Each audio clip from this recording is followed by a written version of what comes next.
Muito bom, gente, sejam muito bem-vindos. Que alegria receber a todos. Essa é a nossa reunião última do ano, mais festiva um pouquinho, mas gente nova aí também chegando para estar com a gente. Uma bênção muito grande. Bom identificar vocês, as escolas e estarmos juntos. Esses encontros têm sido muito proveitosos para o crescimento, né? Das nossas escolas, da nossa comunhão, né? E é muito legal porque a gente se vê por aqui, aí a gente se vê na escola, a gente já faz as conexões, é muito gostoso poder fazer isso, né? Nós temos uma pequena pauta para cobrir hoje e nessa nossa pauta nós vamos hoje começar com uma devocional especial pela especial presença do Felipe conosco, nosso conselheiro, nosso colega, irmão, amigo e certamente uma grande influência dentro do nosso universo da educação cristã aqui no Brasil, um dos nossos pensadores fundamentais sobre esse tema, né? Então, muito grato, Felipe, pela sua presença, pelo tempo que você pôde tirar para estar aqui conosco.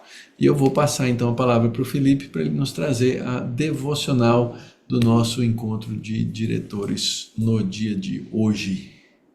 Obrigado, Mauro, Dilean. É sempre uma alegria estar com escolas associadas da AXE e poder falar a essa turma que tem se dedicado ao serviço, não é, de maneira bem prática, junto à educação cristã no nosso país. Eu tenho aqui sobre os ombros a responsabilidade de iniciar esta reunião meditando rapidamente em um texto da Palavra de Deus com vocês. Vamos gastar aqui 10 minutinhos desse início de reunião meditando em um texto da Palavra de Deus. Aqui na nossa escola, o Centro de Pós-Graduação Andreu Jumper, nós temos devocionais semanais. E ao longo deste último semestre, nós expusemos coletivamente, juntamente com os professores aqui, os cânticos de peregrinação, os salmos de romagem, aqueles que o povo de Israel geralmente costumava usar durante as suas caminhadas para a cidade de Jerusalém, quando ia adorar ao Senhor lá no templo, não é? Já que o templo ficava na cidade de Jerusalém. A mim coube expor o Salmo de número 124 nesse período, e eu vou então usá-lo aqui para nossa meditação rápida no início desta reunião. Salmo de número 124, o texto bíblico diz assim: Cântico de romagem de Davi. Não fosse o Senhor que esteve ao nosso lado, Israel que o diga. Não fosse o Senhor que esteve ao nosso lado quando os homens se levantaram contra nós e nos teriam engolido vivos, quando a sua ira se acendeu contra nós. As águas nos teriam submergido e sobre a nossa alma teria passado a torrente. Águas impetuosas teriam passado sobre a nossa alma. Bendito o Senhor que não nos deu por presa aos dentes deles. Salvou-se a nossa alma como um pássaro do laço dos passarinheiros. Quebrou-se o laço e nós nos vimos livres. O nosso socorro está em o nome do Senhor, Criador do céu e da terra. Esse é um salmo a respeito do qual nós temos pouquíssima informação de contexto. Tudo que a gente sabe aí, não é, pelo texto, é que ele foi escrito por Davi, é o que diz o versículo 1.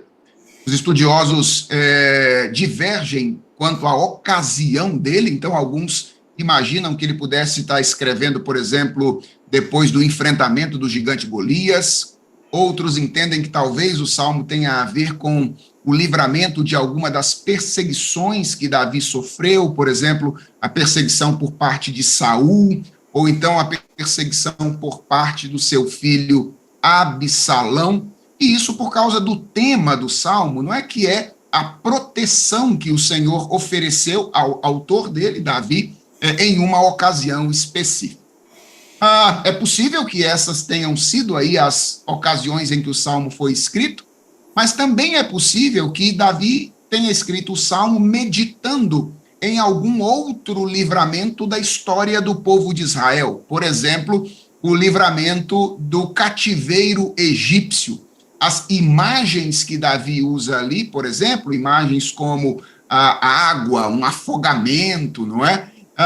Remetem de alguma forma à saída do povo do cativeiro egípcio e aquilo que aconteceu com o exército egípcio naquela ocasião. A gente não sabe exatamente quando foi que o Salmo foi escrito, mas a gente sabe que o tema do Salmo é exatamente alguma situação de adversidade da qual o seu autor e, de alguma forma, o povo de Deus foi liberto pelo Senhor.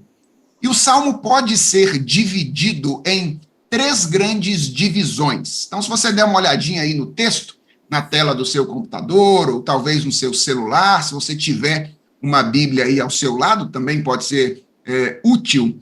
Nos versículos de 1 a 5, nós temos a primeira grande divisão do Salmo, que eu chamaria de uma recordação, que é quando o salmista, não é, o autor do texto, traz à memória uma ocasião em que o povo de Israel experimentava uma grande ameaça e foi liberto pelo Senhor.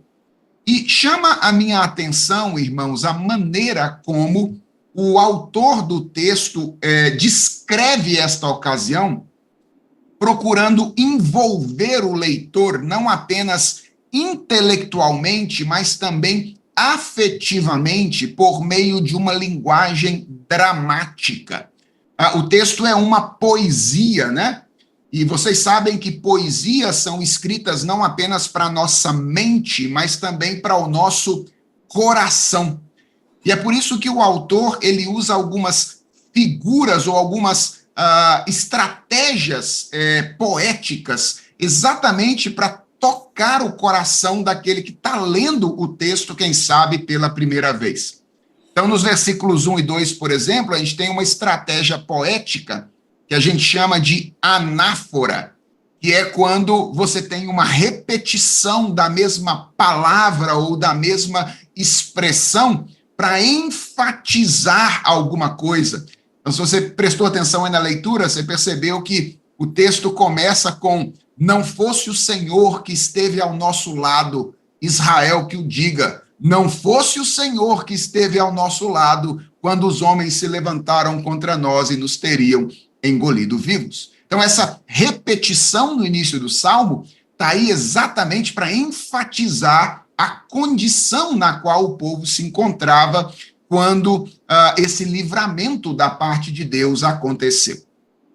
Além dessa anáfora, dessa repetição, nos versículos 3 a 5, nós temos o uso de metáforas, de imagens, de figuras. E são basicamente 3 figuras que o texto usa, né? Ele fala aí de nos teriam engolido vivos. A imagem pode ser dupla aí, ou a imagem de canibalismo mesmo, ou a imagem de um terremoto, a terra se abrindo para, de alguma forma, engolir a alma ou o corpo das pessoas. Então, os nossos inimigos nos teriam engolido vivos. No versículo 4, ele usa a metáfora de um naufrágio ou de um afogamento. Ele diz: as águas nos teriam submergido se Deus não fizesse alguma coisa. E no versículo 5, ele usa a imagem de um tsunami, né? Águas impetuosas teriam passado sobre a nossa alma. Então é interessante olhar para a maneira como o salmista descreve essa situação, porque elas sugerem não uma circunstância de um dano parcial, mas uma situação de dano definitivo. O salmista está dizendo: olha, houve um momento em que nós estivemos entre a vida e a morte, com a possibilidade de extinção. E outro detalhe curioso é que a dimensão de existência do salmista, que é atingida por esses movimentos, não é apenas a dimensão física. Ele fala, por exemplo, aí, numa linguagem até de certa forma estranha para nós, da alma sendo submergida pelas águas. Ou seja, é uma tribulação muito real, concreta, verdadeira, que atinge não apenas o corpo ou a dimensão física do salmista, mas que atinge especialmente a sua alma. Então, o texto começa com uma descrição de uma recordação, o salmista recordando uma ocasião de grande e profundo livramento da parte do Senhor.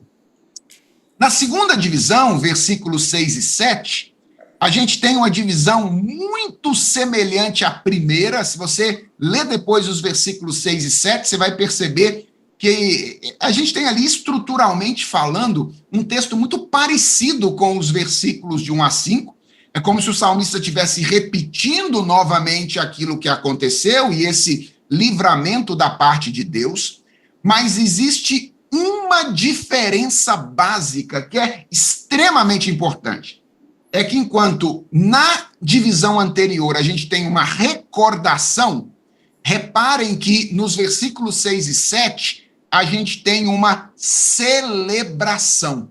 O versículo 6 começa com: bendito o Senhor que não nos deu por presa aos dentes deles. Então, aqui, o salmista não está apenas se recordando de algo que aconteceu, mas ele está celebrando o Senhor. Ele está adorando a Deus por aquilo que Deus fez por ele e que diz respeito a esse livramento de uma situação complexa e difícil. Novamente, a gente tem aqui uma descrição dramática, né, através de metáforas. Então, no versículo 6, por exemplo, ele usa a imagem de um animal feroz. E no versículo 7, ele usa uma figura muito interessante, que é a figura do pássaro e do seu passarinheiro, que mostra as sutilezas que estavam, de alguma forma, envolvidas nessa situação dramática da qual Deus livrou o salmista e que ele está descrevendo aqui no Salmo de número 124. Então, não era apenas um ataque violento, não é, que é descrito, por exemplo, pelas águas ou por esse animal feroz, mas era algumas vezes um ataque sutil, descrito aqui pelo passarinheiro que usa armadilhas para pegar um pássaro. Então, o salmo começa com a lembrança, com a recordação. Ele passa, num segundo momento, pela celebração do salmista por esse livramento da parte de Deus. E a gente chega, então, ao final do salmo, no versículo 8, na conclusão, que não podia ser outra, não é? Além da que nós encontramos aqui. Lembrando-se do que o Senhor fez e celebrando o Senhor, o salmista termina com uma declaração de confiança. Ele diz: o nosso socorro está em o nome do Senhor, Criador do céu e da terra.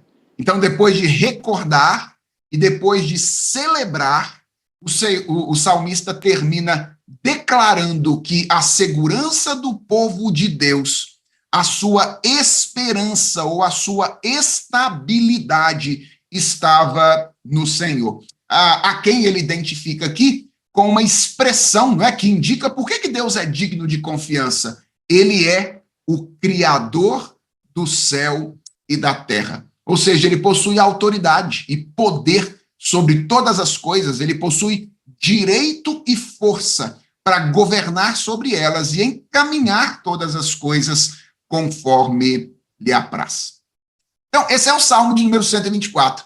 Começa com uma recordação que conduz à adoração ou à celebração e termina em uma manifestação de confiança. Eu quero encerrar a minha devocional aqui nesta tarde, destacando rapidamente 3 coisas que eu acho a gente pode aprender com esse salmo. Primeira, é o lugar importante que a memória, a recordação, possui na vida do povo de Deus. Vocês sabem que nós vivemos em uma cultura progressista, e a cultura progressista tende ao esnobismo cronológico. Culturas progressistas dizem que a gente tem que viver olhando para frente e não olhando para trás. Certamente existe um tipo de olhar para o passado que é muito perigoso, que é a nostalgia ou o saudosismo.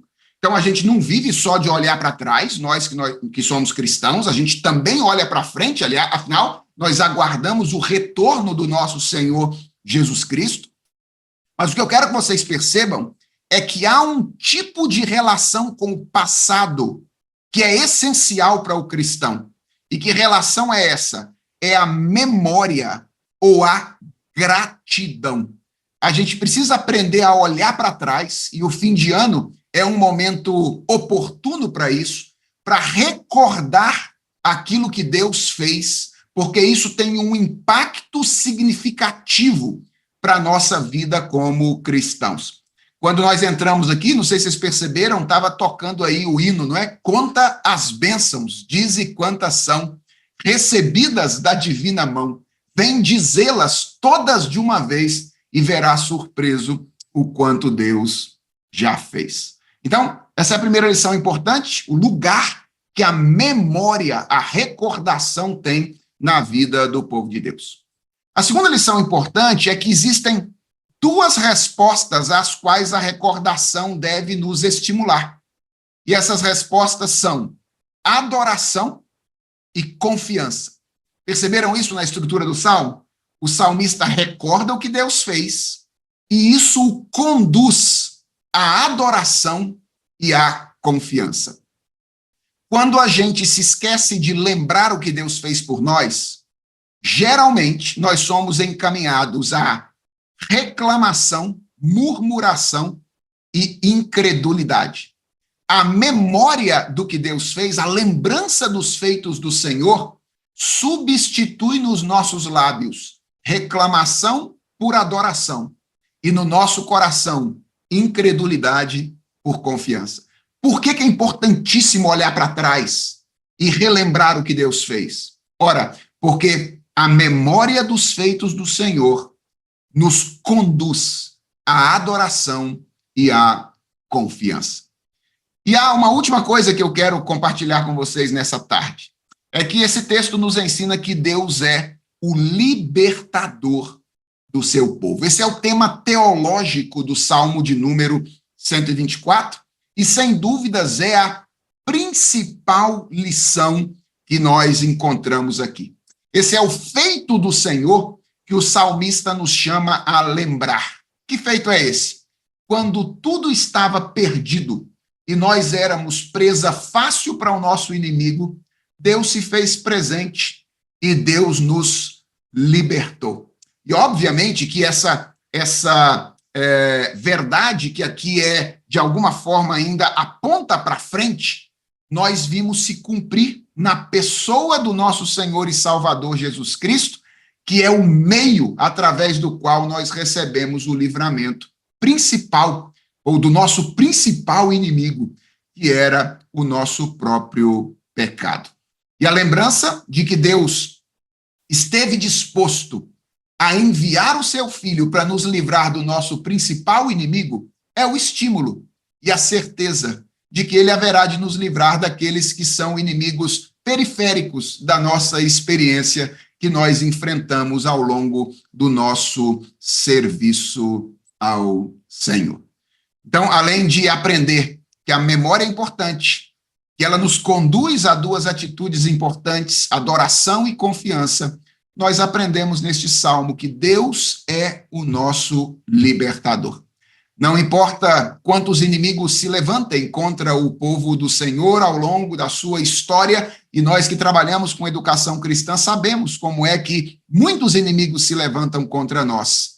A certeza de que Deus é o nosso libertador é fonte de encorajamento para todos nós na continuidade do nosso trabalho. Então, meu desejo é que esse final de ano seja para vocês tempo de recordação dos feitos do Senhor, tempo de celebração daquilo que Deus fez e tempo de confiança para que o ano de 2025 entre e nós entremos estimulados diante da certeza de que Deus é o nosso libertador. Que Deus abençoe a todos e nos dê um bom tempo de conversa aqui nessa tarde. Nós agradecemos muito, Deus bendito, porque o Senhor nos traz à memória, por meio da Tua palavra e também por meio do Teu Espírito, as coisas que são importantes, que são essenciais, que são necessárias.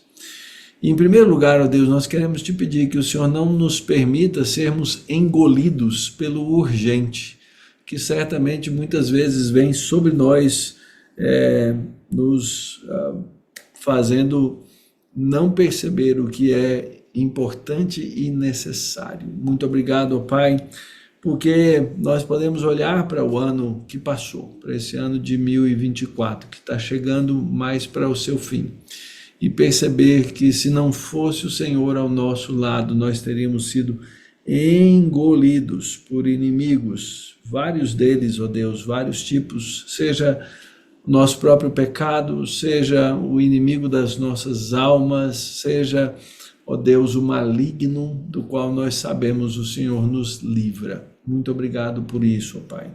Assim, Senhor, nós olhamos e agradecemos e dizemos, como diz o salmista, bendito seja o Senhor, bendito seja teu nome, ó Deus, bendito seja teu nome pela nossa reunião, pela nossa capacidade de estarmos juntos, protegidos pelo Senhor, pelas instituições que o Senhor colocou para que nós pudéssemos trabalhar e dirigi-las. E, ó Deus, bendito seja o teu nome, porque sabemos que esse trabalho e essa obra é feita em teu nome e debaixo da tua mão, debaixo da tua proteção. O Senhor nos salvou certamente esse ano de muitos inimigos que nos atacaram de frente e outros sutis, que talvez, ó Pai, nós nunca nem tenhamos percebidos o tamanho do livramento que o Senhor nos deu. E assim, ó Deus, mais uma vez reconhecemos com o Salmo que o nosso socorro está no nome do Senhor, que o Senhor é o Criador de todas as coisas e que nós, ó Deus, continuaremos a louvar, a glorificar o teu nome e por meio da educação cristã, por meio da verdade que o Senhor estabeleceu nos céus e na terra, continuaremos, ó Deus, a apontar para o Senhor, para Jesus, para a tua glória, para a tua verdade, Senhor. E certamente, ó Deus, sendo protegidos pelo Senhor, glorificando o teu nome. Eu rogo, ó Pai, por cada um dos nossos gestores que veio aqui para a reunião, para os irmãos do nosso conselho, pelos irmãos do nosso staff na Axe. Muito obrigado, ó Deus, porque eles estão aqui e estão dispostos a compartilhar do ministério que o Senhor colocou na mão de cada um de nós. Obrigado, Deus, pela meditação da palavra, obrigado pela vida do Felipe, ó Deus, que o Senhor continue a guardá-lo e a abençoá-lo em todo o tempo. É a oração que nós fazemos no nome de Jesus, o nosso Senhor e Redentor. Amém. Amém.